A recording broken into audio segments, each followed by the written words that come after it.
Hi everybody, welcome back to my channel. I'm Christina Gauda, author of The Quest for the Black Panty Drawer. I wrote a book and my idea of doing these book reviews is to show you that maybe the more you read, the better writer you are. And I think Stephen King attributes to that theory too, not just me. I'm going to go over the books I read this summer, but I got a bunch of late fees. I had to return all of them. So I'm just going to point to the books that I read and what we're going to be reading for the fall. So this summer I read City of Girls, a really good book for a summer read, and I think you shouldn't take it too seriously in the sense that don't get into arguments with people over 2 bottles of wine and say, what does this say about women in New York? What does it say about lesbianism? What does it say about... No, just take it for what it is. It's just I think a light just observation of one woman recounting her life in New York. It's written by the same author who did Eat, Pray, Love, Elizabeth Gilbert, and it was our first book that we read at the library for our book club. The next book is really intense. It's called The Nickel Boys by Colson Whitehead. And I wanted to do it when we heard the news stories coming out of Canada about children being abused in residential schools at the hands of churches. And they take children away from their families, and these children were treated horribly. They found mass graves, or I shouldn't say mass graves, they found graves of numbers that are just difficult to comprehend, and that news came out of Canada. This was common practice. I think it was done in Australia as well, but the Canadians were so revolted and repulsed that when I wished friends and family Happy Canada Day on July 1st, everybody got upset with me on Facebook and said, this year we're not celebrating Canada. So people wore orange to school in light of recognizing the plight of these Aboriginal children. The reason why I was reluctant to do that book at the time is imagine a similar story happening in America. I'm sure it did, it's just this grabbed the headlines in Canada. No one cared enough to be outraged. So the story happens in Florida, and it's a school for boys that is basically a correctional facility gone horribly wrong. And it's a reflection on our own criminal justice system. The school was based on a true story. The actual school survived for about 100 years. The story takes place, I would say, was it in the 60s? I'm not really sure. It was a difficult read because it reflected abuses on children at the same time that news was coming out of Canada. So I kind of wanted to wait for things to simmer down and then present it to you. I highly recommend this book by Colson Whitehead. Unlike the first book that I mentioned, which was City of Girls, and the city they're referring to is New York, this book, I want you to take a deep dive. I want you to think about the criminal justice system. I want you to think about race. I want you to think about childhood and how that's taken away. Colson Whitehead is a very good writer. I mean, he's even reached mainstream culture. I was watching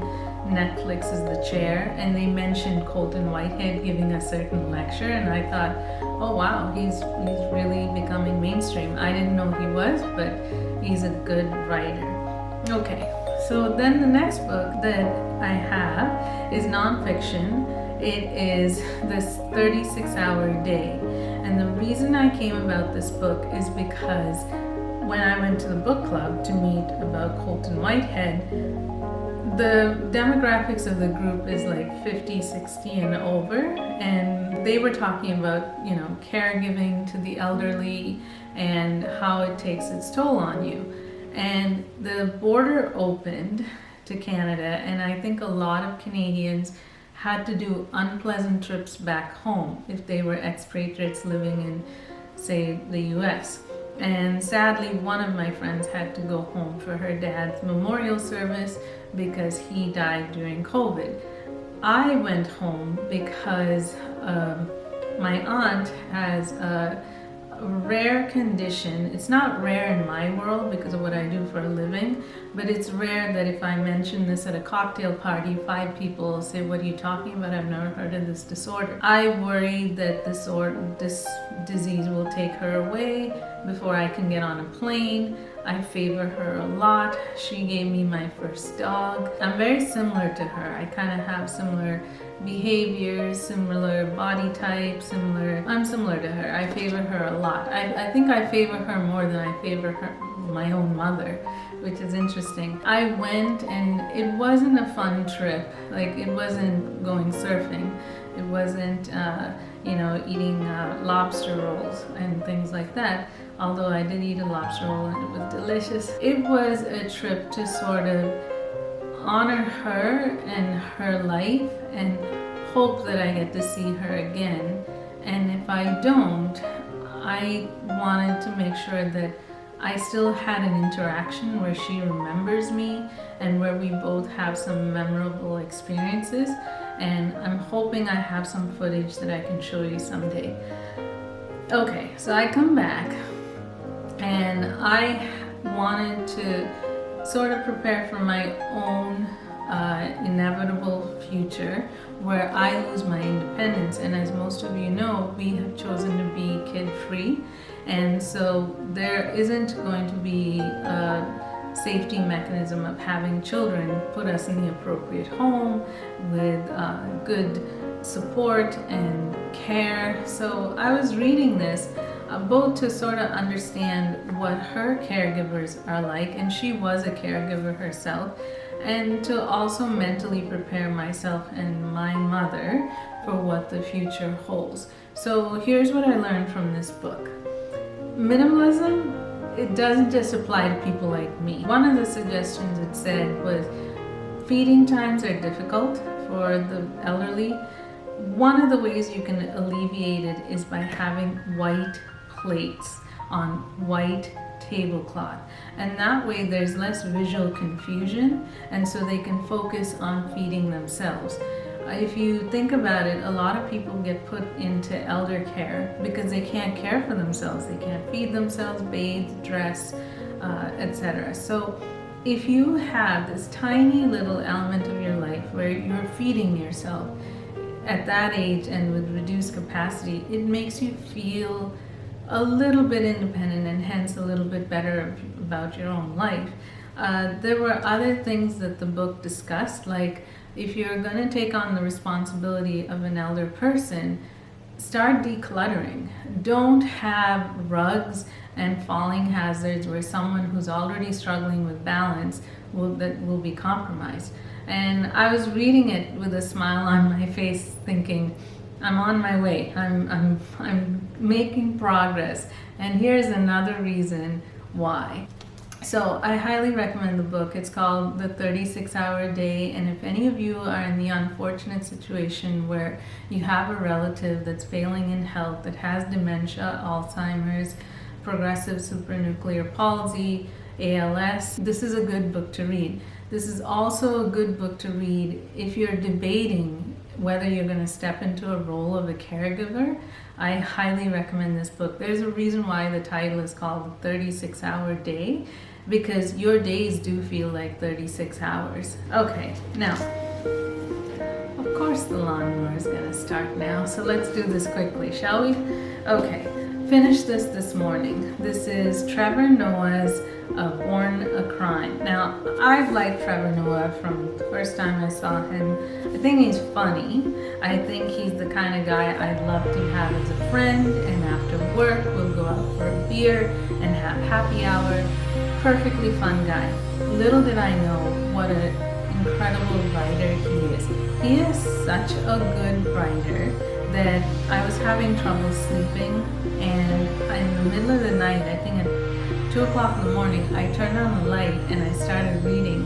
And there was a scene in this book that was so funny that I was trying my best not to wake my husband up, and he painted that scene beautifully, and it was just funny. Like, he is a comedian, I get it. I get that he's a stand-up comedian, and I get that he's a good writer because he has to be. That's what he does for a living.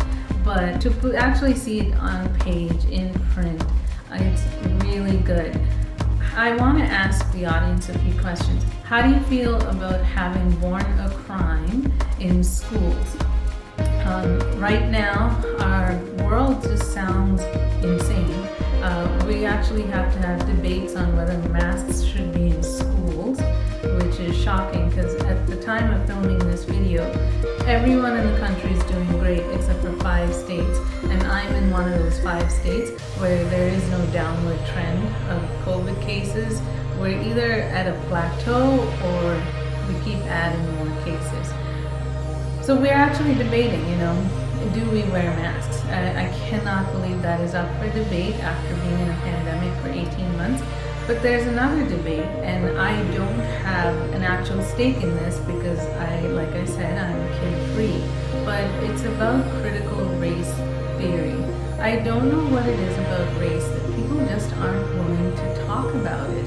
And I love how this book explains the apartheid. It is an artificial construct. The people who installed an apartheid actually studied all the countries. They went to the US, they went to Australia, they went to India, and they're like, how do we make people see us versus them and have a clan-like mentality, a tribal sort of mentality, and then take advantage of those divisions and divide people so we can be on top. And we all know what apartheid is. We all know what South Africa and about Nelson Mandela. But he does a great job explaining why are Chinese people and Japanese people not categorized the same way. And he doesn't explain it like, okay, here's a history lesson. No, he doesn't. He explains it the way a child would go through life, except he's biracial. So he doesn't fit into any of those categories. He's not Indian, Black, Afrikaan, which is Dutch. He's not colored, and colored is not the way we are raised in the Northern Hemisphere to think about it. It's actually its own stratification of people.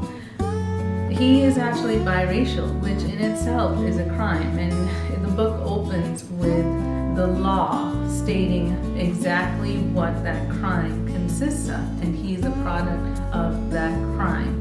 He's an excellent writer. I thought I knew enough what the apartheid was. No, I didn't. I really didn't. I now have a very good grasp of it, and I'm also curious, if he will write a follow-up book of what is life like now for him. I mean, what is he seeing? He's got so much material, and I understand he's a busy guy, but he has so much material that if he wanted to write a second book, it's just waiting for him to just sit at a laptop and write it. And I wish I could tell him this, because I'm sure it'll be a bestseller. He has a lot of material, because how is South Africa doing now after the fall of apartheid? What can we learn from the apartheid and the aftermath of it? So I think this is a great book. I still haven't made up my mind about how I feel about Patricia. Patricia is Trevor's mother, and because I don't know if you can blame this on not being a parent, but I just think that if I were a mother, it would be an all-consuming job for me, which is why I opted out. I just can't imagine making the decisions that she made with the limited resources that she did. And don't get me wrong, this woman is very strong. She raised Trevor. She raised 2 more boys named Andrew and Isaac. She's an amazing woman. I'm not discrediting her at all. But I am questioning her choices. And I want to know how you feel about Trevor's mother, Patricia Noah. I have a lot of questions. I have the same questions about Patricia Noah that I do about Barack Obama's mother in his book as well. So I think this book will generate a lot of discussion, and I think it's a great book club book. And my question to you is, do you think it should be taught in schools? Next, This, don't even bother. It's a waste of time. Lessons from a Sheepdog, a true story of transforming love. Phillip, Keller. Don't even bother. I know that sounds really negative, but when we adopted our dog, I wanted to know, how do I make an elderly dog bond to his new family? And I will say that it's going well, but the damage is already done. He does not trust me the same way he trusts my husband, but even that is a very fragile trust, and I can't display it to you. You'd have to live with us to see it, but you can tell an abused dog, and we have one of those. We rescued him, and I'm always looking at dog books, looking to see what I can learn. This was annoying. It was poorly written, and I was so irritated when I finished it, because instead of feeling a sense of accomplishment that you feel when you read a book, I felt like, well, there's 5 hours of my life I can't get back. So, not a fan. I didn't think it was well written, and here's why. When people decide that they're going to take a religious slant on regular problems, I either want them to stay with their religion and say, look, I'm not trying to hide anything. This is the word according to the gospel, according to this person who you'd never met, lived a long time ago, and maybe the transcriptions are accurate. Fine, go take that stance. And if you want to do a dog training book, fine, go do that. But I felt like I was tricked, because I was like, really? I felt he was talking down, as if he was giving a sermon and he was using dog training as an example. And I felt that was condescending. So don't even bother. My last book, this is going to be our book club read for the month of October. And it is The Interpreter of Maladies, and it is by Jhumpa Lahiri. And it is actually, it's great. Here's what it says. Jhumpa Lahiri writes such direct, translucent prose you almost forget you're reading. The remarkable first collection gains much of its power from the gentle narrative voice.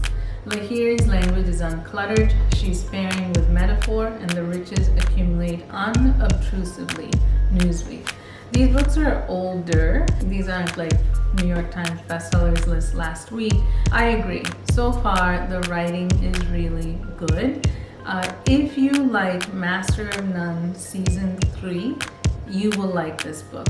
I binge watched Master of None after getting my COVID booster, and I just didn't have the energy to deal with life, so I just turned on Netflix and binge watched Master of None. And Season 3, you have to remember Season 3.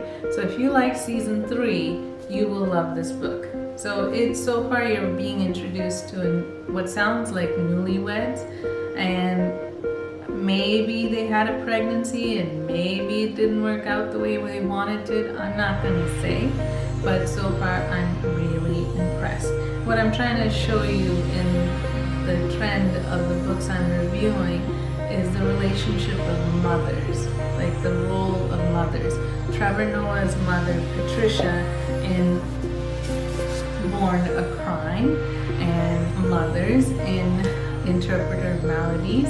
And I find that seems to be a theme. And also what happens when your mother is elderly ill and you're deciding about elder care and memory care and assisted living facility. I think that's what was the theme that went through my head this summer, was the role of mothers. So I agree, this book is fabulous to read, and I want your thoughts on motherhood. You hear a lot of minimalists choosing to be kid-free, and yes, there are the minimalist mom and the minimalist families, I've seen them, but I think after watching Master of None Season 3, it was so incredible to see the flip side of people who desperately want children and the lengths they will go through to get it. And I thought, if you can appreciate that side of the coin, the argument, then you'll really like Interpreter of Maladies. So I hope you like the books for this month. The audiobook that I'm listening to currently is Joshua Fields Milburn and Ryan Nicodemus, The Minimalist. I read Everything That Remains, and I'm reading this audiobook while I drive to work, and I hope you like it, and we'll include that in next month's review. Thanks everybody for watching. I